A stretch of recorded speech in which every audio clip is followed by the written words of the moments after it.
Those nurses are demanding more protection while they continue to work the front lines of the pandemic. Eyewitness News reporter Mark Cota-Robles has more on their demands and the hospital's response.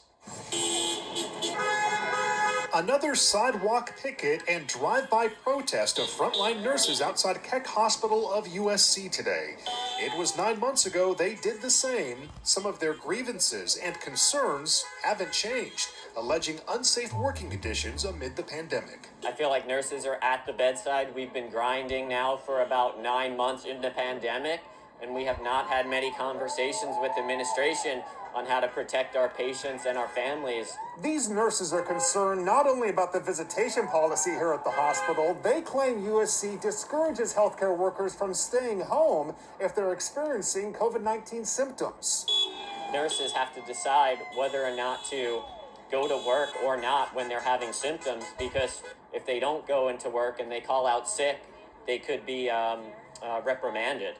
We understand patients need their families and during this hard time for support, but we also want to make sure that the staff, the patients themselves, and even the visitors stay safe.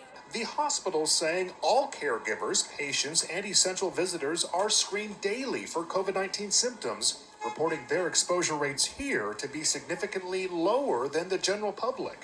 Adding the medical center maintains an adequate supply of personal protective equipment while following protocols even more conservative than what is recommended by the CDC. The hospital says there's no strike occurring and hospital operations are continuing as usual.